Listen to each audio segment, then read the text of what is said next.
Alhamdulillahirabbil alamin. Alhamdulillahirabbil alamin. Ar-Rahmanir Rahim. Maliki yaumiddin. Asyhadu an la ilaha illallah wahdahu la syarikalah wa asyhadu anna Muhammadan abduhu wa rasuluh. Amma ba'd. Faqala Allah Ta'ala fil Qur'anil Karim, a'udzu billahi minasyaitonir rajim. Wa litukabbirullaha 'ala ma hadakum wa qala wa huwa Allahu la ilaha illahu lahul hamdu fil ula wal akhirah wa lahul hukmu wa ilaihi turja'un. Puji syukur kepada Allah Subhanahu wa taala. Salawat dan salam kepada Rasulullah Muhammad sallallahu alaihi wasallam. Tak lupa kepada para sahabat, para tabi'in, juga para pengikut yang setia sampai akhir zaman. Ikhwatu iman rahimakumullah. Insyaallah pada Jumat kali ini saya hendak mengingatkan kembali beberapa ayat suci dalam Al-Quran, khususnya yang berkenaan dengan yang khatib bacakan di mukadimah.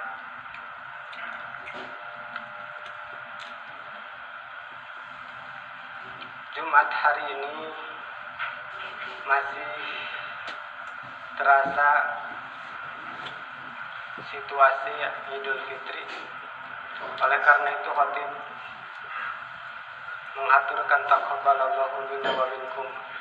Mudah-mudahan apa yang sudah kita laksanakan di bulan Ramadan diterima oleh Allah Subhanahu wa taala.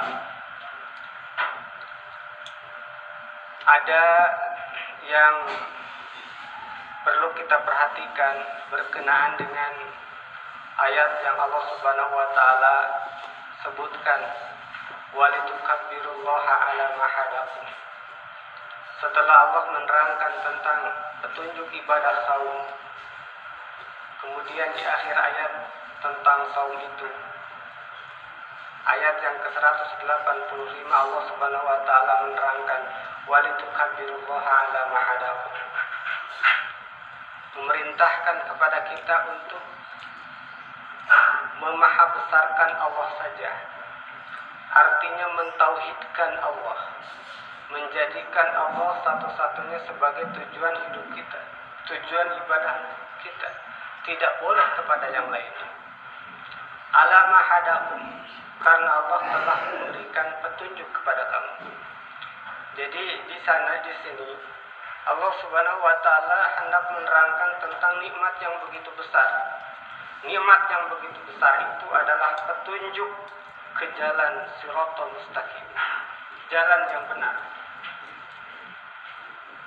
Orang mentauhidkan kepada Allah itu adalah keinginan Allah. Ketika Allah menerangkan tentang keharusan manusia untuk bertauhid kepadanya, maka Allah dalam beberapa ayat dalam Al-Quran menerangkan tentang alasan-alasan petunjuk-petunjuknya. Di antaranya yang tadi saya bacakan, surat Al-Baqarah 185. Kemudian di antaranya ayat di dalam surat Al-Qasas, wa huwa Allahu la ilaha illahu, dan Dia Allah yang tidak ada Tuhan yang berhak disembah melainkan Dia. Yang ibadah tidak boleh ditujukan melainkan kepada Dia saja, kepada Allah saja. Tidak boleh rasa cinta kita kepada Allah dikalahkan oleh rasa cinta kita kepada dunia. Apakah kepada istri, kepada anak, kepada harta yang kaitannya dengan dunia, tidak boleh dikalahkan. Rasa takut kita, rasa takut kepada Allah tidak boleh dikalahkan oleh rasa takut kita kepada makhluk. Pengharapan kita, robbah, harapan kita tidak boleh dikalahkan oleh harapan keduniaan. Itu keinginan Allah.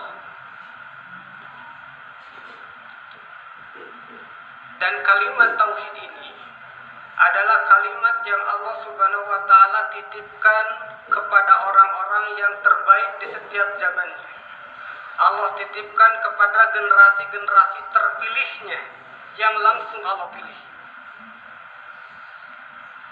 Oleh karena itu diantaranya ayat yang menerangkan wa ma arsalna min qablika min rasulin illa nuhi ilaihi annahu la ilaha ana fa'budun.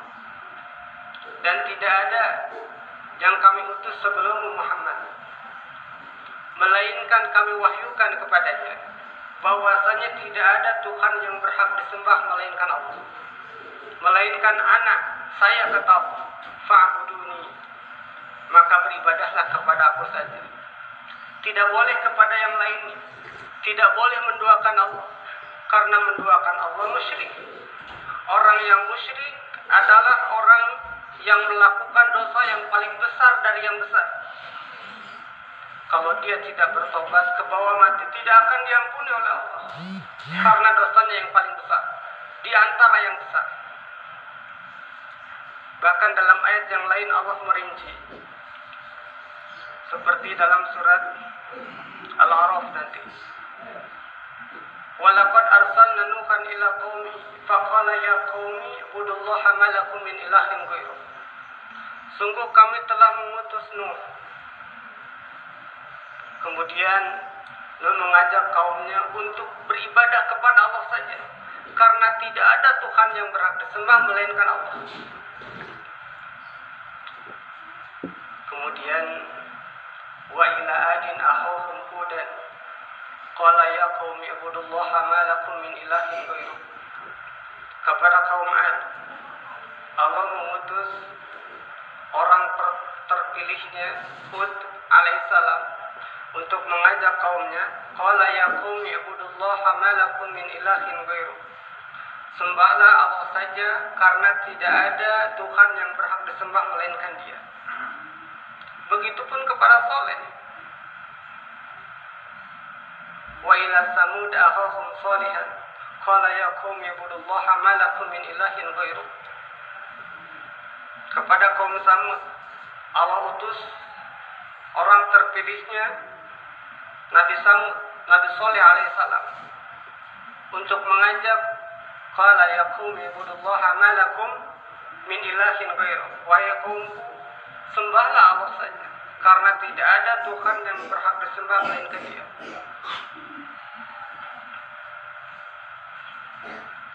Kemudian juga kepada penduduk Madyan, wa ila Madyan akhahum Syu'aibah qala ya qaumi ibudullaha ma lakum min ilahin ghairuh.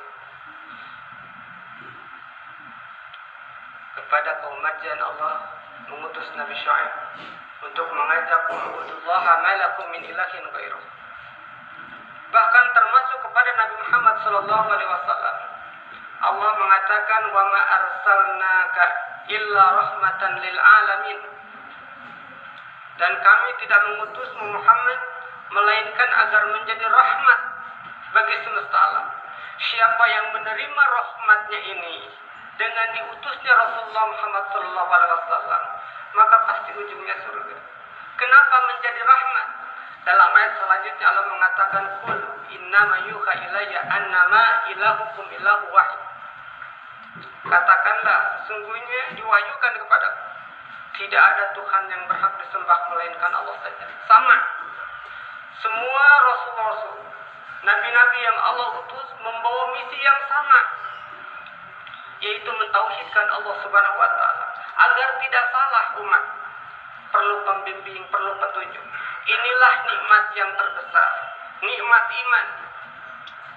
Selain nikmat keduniaan, di sini Allah hendak menerangkan tentang nikmat yang begitu besar, yaitu nikmat iman dengan diutusnya para rasul itu. Jamaah atin rahimakumullah. Jadi kalimat tauhid, kalimat la ilaha illallah adalah kalimat yang Allah titipkan kepada orang-orang yang terpilih di setiap zamannya. Oleh karena itu, siapapun yang membela kalimat ini, siapapun yang rela berkorban untuk kalimat ini pasti tidak akan sia-sia. Dalam salah sebuah hadis Rasulullah SAW mengatakan, "Man qatala litakuna kalimatullahi hiyal ulya, fahuwa fi sabilillah." Siapa yang membela, berjuang, berkorban untuk menegakkan kalimat ini, kalimat Allah